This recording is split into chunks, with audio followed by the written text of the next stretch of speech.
Hey everybody, welcome back to Nerd News Today. I'm Matthew, and that is Vinny, the wrestling figure historian, deep in thought. He's very deep in thought right now because today we're looking at, I'm going to handle this intro, I feel like, because you're, okay, yeah. We're taking a look today at the ringsidecollectibles.com exclusive Ultimate Edition 2-pack of the Steiner brothers. And Matt, this is a set we've been waiting for. Well, welcome back to the world of the living. Thank you. Thank you for giving me that brief moment. Yeah, and Vinny is absolutely right, because we've been waiting for this since like the Jack specific days. Yeah, and then even Mattel had teased it a couple of years, and both of us, every time we met up, we were like, when are we getting the Steiners? When are we getting the Steiners? Mattel told us, especially after they gave us the singles run, when are we getting the proper Steiner brothers? Well, it's finally here. And Vinny has not seen these figures yet, by the way. I actually have seen them out of the box. I did a quality control check before we did this video. This is going to be all new for him. Yes. And this is meant to be their WWF run. Yes, and already just on the side of the box here, it says 1993 Steiner Brothers. That is when they actually debuted with the WWF. So we already know what timeline we're in, which is good. Yes, so and this is the like box. Rumble 93, that era. And this box has given us all that information already, but guess what? There's more boxes inside this box. Ooh. Right? But already, let's even talk briefly about the box. I love the artwork they used for the front of the box.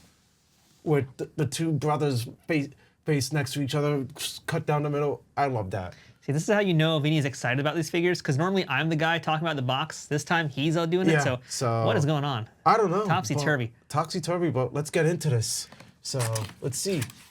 Aha. So we already go into the classic style of The old shoebox. the Ultimate Edition figures, and my God.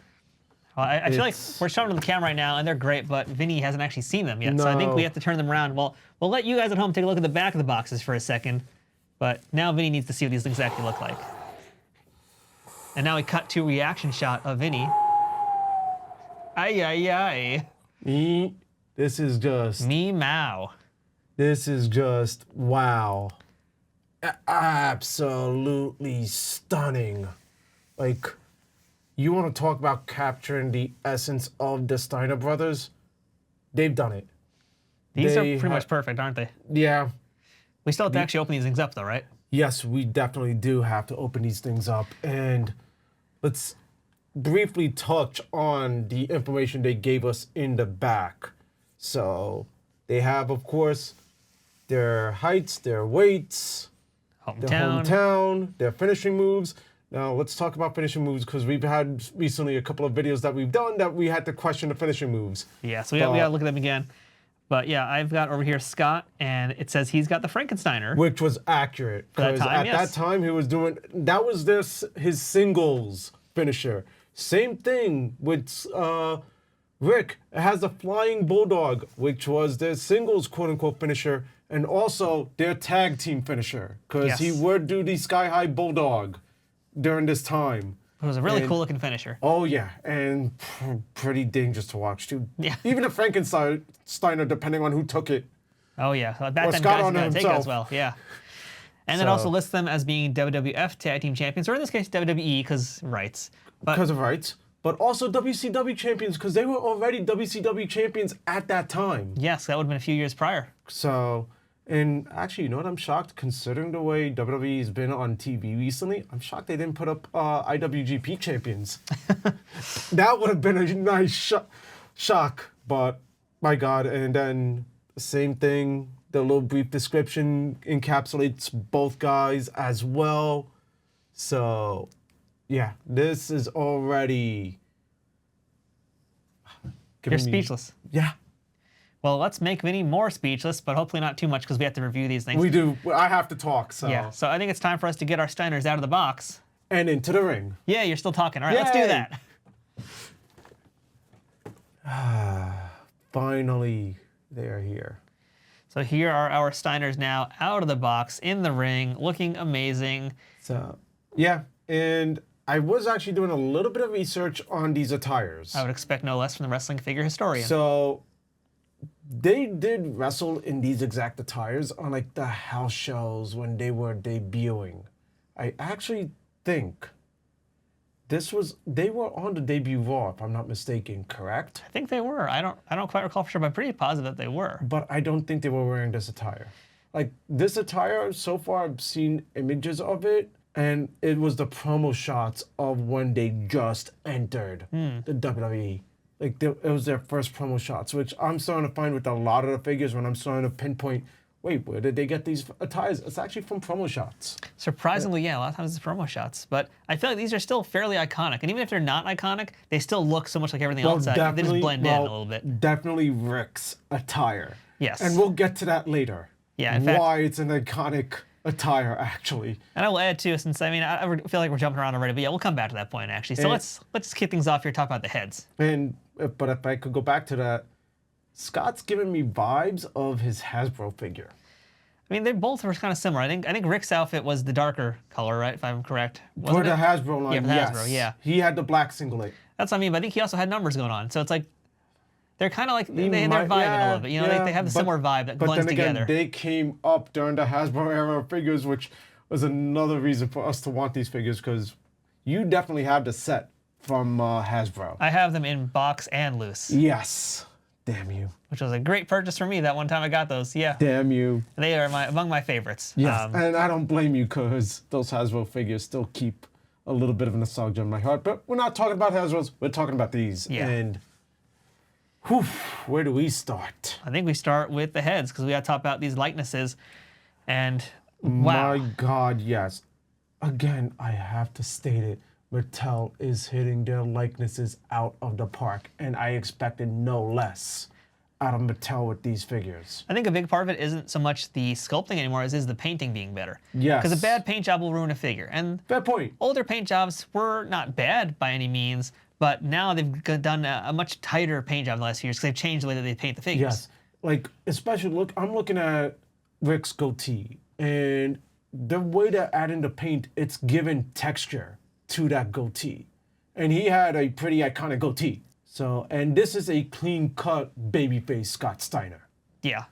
So, like Scott, I would have expected no less, but definitely they've nailed Rick. There's really nothing to nitpick about either of them. Like, this was when Scott was deceptively big. Nobody realized it with the singlet. I almost feel like this figure isn't big enough, actually. If we're going to be jumping around now to body stuff, I almost feel like he could have bigger lats already, because he was already pretty huge at that point, like you're saying. But the thing was, he got bigger. He somehow got bigger, but he was still pretty huge. Yeah. So I would say, for me, the body likeness is perfect. I mean, I think Rick is definitely perfect. Oh, 100%. And Scott is really good too, He had that barrel chest body type, so, and he was thick. And I'm also pretty positive these are both new molds, by the way, for the bodies too. I'm pretty positive we've not seen these before. No, definitely not, because I don't remember too many singlet wrestlers for the Ultimates outside of Brett. Yeah, really not many. And both guys do have pretty iconic types of bodies. So correct. With Ultimate Editions, they don't really reuse those parts that often. So that probably added to why we had to wait so long for the Steiners, because they had to come up with brand new molds, and that I know that itself takes about a year. Yeah, there's a lot of unique tooling on these figures here. Plus likenesses, which we should mention too. We get 2 additional heads per figure. Yes. And now, same thing, they're just great. Like, wow. Yeah, like now, like they have the smiling baby face of Scott and gritting expression for Scott. While Rick, now this is a part I like. Look at the chin straps for the headgear. Like, these are detachable chin straps. And I was like, oh, wow. That's some real serious detail. Yeah, we got removable chin straps, which I think are freaking another beautiful touch. One thing I would say is I actually would have liked it if the headgear was removable. But then again, Rick always had a headgear. You never saw him without the amateur headgear. Yeah, it's kind of unnecessary to have it be removable. But I'm liking the third head, which is, look at the expression he gives him. He's barking. The barking, or I look at it as the confused look, because Rick, back in the NWA days, kind of had a confused character to him. And they're kind of capturing that as well. Or perhaps he's feuding with Chucky. Well, we're a few years away from that, but I can't wait to get a Chucky WWE Mattel figure. Actually, NECA already has made one, so I should be going to Target now to buy one of those. Dear God, why? But yeah, the heads are great. I do want to actually ask about that chin strap, Vinny. Does it actually go across his head? That brings up a good point. Let's swap out the heads. Let me see. I want to see there. Okay, so here's the thing. It does go. I think I see what the thing is, right? So there is a hole there. It looks like it has to go under his chin like Under this. his chin. Is it blocking it? It's in? It's in, but no, just not came quite. out. Wait, Yeah. here's the thing. It has to be real tight across it. Just like a real piece of wrestling headgear. No, you could do it. If you tilt the head up, you could get the chin strap in. I'm going to do a head swap also on Scott just so you guys can see how that works. And these guys are really tight out of the box. So if you have a figure that is super tight also, I'd recommend just hitting it up with a hair dryer, and that should loosen up all the paint and all the stiffness fairly well, fairly quickly. That or a hot water bath does the trick too, but the hair dryer tends to be the best trick. And I would highly recommend it because these are exclusives. And once they're gone, they're gone. You definitely don't want to ruin them. So here we go. I got myself now Scott with a different head. I will say one thing that's kind of funny about them is some of the heads, really across the board, they almost look like Kurt Angle from a certain angle. Nope, no pun intended there, but they kind of have a little bit of Kurt in them, especially this one here, the one that's currently on his body. See, getting the chin strap on with the head on, that's a little bit of a problem. But with the other heads, come on, they're nailing the likeness. Yeah, likeness are perfect, bodies are perfect. And we should mention these are also Ultimate Editions, by the way, so we won't go into articulation too much, but you've seen it before, but it's out of this world as always. Yep. And these guys the especially... double-jointed elbows, butterfly joints, and even speaking of butterfly joints, look at the tattoos on Rick, how detailed they are. I didn't even know he had a tattoo on his left arm. Yes. I always knew about the dog-faced gremlin tattoo, but let's even go down to Scott's boots. Yeah, there's not much we have to say, but look at Rick's.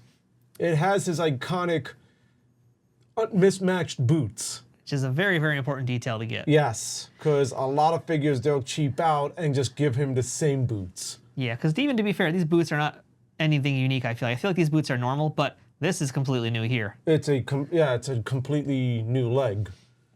So. And one thing I was noticing too with that leg also is it still has the boot cut articulation. It's just kind of in a little bit of a funnier spot, but it is still there, so we're not losing articulation. Yeah, to match probably the other boots' articulation. That's why they had to do a higher cut. But you got the thigh cuts, you got the drop down hips. You could do a multitude of poses. I feel like with a certain pose we need to... Yeah, you read my mind. So let's see if we could pull that off. Granted, now I think about it, they didn't do that pose in WWE that much. Just for the promo photos. They would have done it in matches, though. No, yeah, they would have done it. They didn't do this pose. Scott, don't be tempted to do a Steiner recliner. You didn't know that move yet. He's not there yet. Yep. That's it. Oh, this is perfect. There, that's probably about as close as we get right now on camera, but that's essentially the pose right there. I think that's a little bit off center, but there we go. That's the iconic pose.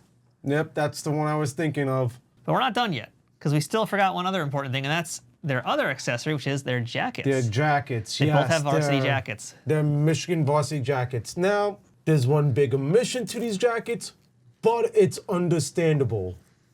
The big Michigan M. Well, what's interesting about that is I had the Jack-specific Scott Steiner, or rather the Rick Steiner figure. Because they never released a Scott. They never got around to Scott because that was the point where Scott was basically persona non gratis in WWF at the time. Or was he already in TNA? Might have been TNA, but it was more so, I think, the Legends deal. Like, they didn't want to deal with Scott because of all the stuff around him at the time. So they did Rick, surprisingly, back then, but no Scott. And I believe that figure actually did have the M on the jacket, but it was like kind of a generic M, I would think. I'm not positive, but I'm pretty sure it had the M on it. So it could have been, but at the same time, I feel like Jeremy Padour pulled some strings or something, because back then it was a little bit of a different world. That, or they did it when they were not supposed to. Now, if it's a generic M, you can kind of get away with it. And I think this is a brand new style of jacket too. Yep, completely unique to the Steiners. Because this has cuffs and everything on it. I don't think any jackets we've seen, like fabric jackets, that had this. And even like the, I guess for lack of a better term, plasticky feel. Oh yeah, it's a mix of fabrics, which is really cool. Yeah. And this thing just looks so good. Oh yeah. Yeah, like the difference in fabrics is just uncanny, and how nice it looks. Sure, it will be nice to have the proper M, but you know what? We got the jackets looking this good. I'm yeah. fine. I'm sure someone out there is probably going to just sell the M decal. You can just glue onto it or something. True. Somebody's gonna do. I think at this point though, we may not need. Definitely Rick. We don't need another one. And the reason why, we actually already did get the more modern Rick Steiner from his singles WCW run, and I believe he won the U.S. title with this run. I'm pretty sure he won a hardcore belt at some point too with this outfit. Who didn't win a hardcore belt at that time? Yeah, exactly. So not much of a victory there. Now in the world of Scott, though, we also have a later WCW version of him as well. I'm pretty positive we're going to probably get more of that You as sure well. this was later WCW or WWE run Scott No, Steiner? I think this would be WCW still. I'm pretty positive. I'm not. No, he was wearing the biker shorts. At WCW? Yep. He didn't go into the long tights until his WWE days. Oh, all right. After his feud with Triple H. Oh, okay. I got it Hence mixed why up I'm then, called yeah. the wrestling figure historian, because I actually looked this stuff up. That makes sense because in the TNA figure he had the long pants too, so that makes Correct. sense. Yeah. So this was like the very end of his WWE run. So we actually are due for some more later WCW Steiner figures. Correct. We are due big Papa Pumps. World Heavyweight Champion. World Heavyweight Champion. We were supposed to get the Scott Steiner with the white singlet with that Nitro stage, which unfortunately didn't get funded, which we did get the ring for it, and we just did the review for that. Yeah, so make sure you guys check that out as well. But it's a disappointment still that never got made because we missed out on a great Scott Steiner, among just other things. And we've talked about that in the past already. We're not going to rehash it. No, we're not. Now, here's the thing. We did mention Rick's attire is pretty iconic. But it was iconic for another reason. Because over here, we have his son, Braun Breaker. Let's put them side by side. Which actually, if you guys could tell, even though, yes, Rick has his jacket on, Braun Breaker was wearing the exact same singlet his father was wearing. Or very similar. They're pretty darn close, that's for sure. I mean, you can look at it from behind. They're nearly identical, I'd say. Yeah. So From either angle. It also referenced his Uncle Scott Yeah. with Steiner math, which I am not going to go into that full promo. No, only very select few have a PhD in Steiner math, and we are not and that we select definitely few. don't have that. No, we do not. What we do have is a pair of great Steiners. Yes, no, finally we got proper Steiner brothers. Yes, this is from their WWF run, but this also matches well with WCW Steiner brothers as It does. well. Yeah, this can really be multi-purpose in that regard. Exactly. So now, do I see us getting Steiner brothers as elites? Yes. Totally. There's a lot more outfits they can do. All 100%. But as ultimates, I think these were the right attires to capture. If we do get another pair of Steiner brothers ultimates, I would actually, here's one attire I would want. The attire that they broke up in. Ah, interesting choice. I would want that because we did get the outsiders in ultimate forms. I think that will be a crazy idea for ultimate Steiners. I doubt we're going to get too many more Ultimate Steiners, to be, from my perspective, just because, they did these, what's left to do. I can see them doing a lot more elites and basics, though. Yes. Definitely some basics down the line. Because And now definitely that elites. these are out 100%, like I said, the only realistic ultimate I see us getting is another Scott in Big Papa Pump form. Definitely, yeah. One thing we did not mention with these figures, both figures also come with 2 sets of hands. Yes, we didn't really go into the hands, but they're just basically, your typical hands. But it's nice that they're there. And so you don't get confused with them, Rick is the one that has the taped fingers, Scott's going to have the untaped fingers. Just for in case you collect these loose and you mix match the hands. Which happens, yeah. Which does happen, so. Yeah, they're basically just a pair of closed fists and a pair of grappling hands, or I think the difference we can call them. Basically. Pretty much, yeah. So, yeah, I think that pretty much wraps up our review of these guys. And were they worth the wait, Vinny? Were they worth the wait? Yes. Yeah. Minus the few nitpicks that me and you had, no, definitely worth the wait. We've been clamoring for these, and I'm just so happy we finally got them. Yeah, I mean, likenesses are great. The articulation, of course, is amazing. The jackets, perfect addition. These are just some great figures. Once again, even the ringside 2-packs that we've been looking at lately have just been great. Mattel knows what they're doing with Ultimate figures. Yes, they do. And if you want to pick up these for yourselves, you can go ahead and check out ringsidecollectibles.com. That's where you will find them exclusively only on that website. They're still available, but they're not going to be available for long. I feel No, like because these are going to be hot ones. going to be the ones to go flying off the shelf. Definitely. So, And I think just to wrap up this shot here, let's go ahead and put Braun right in the middle, right between them. yep, The family shot. the family there. shot. Yeah, there we go. So, Look at that. Proud family. proud Steiners. So there you go. That's our look at them. Definitely recommend you buy them. High recommend from both of Highly us. recommend, yes. If you could get these, grab them. Because you're not going to see these out for long. With that, I am Matthew. And I'm Vinny, the wrestling figure historian. This has been Nerd News Today. Thanks for watching. We'll see you guys here next time with more wrestling figure reviews and everything else we do here on the channel. I'll see you guys later. Should we Steiner bark out of here? Sorry, neighbors. Sorry.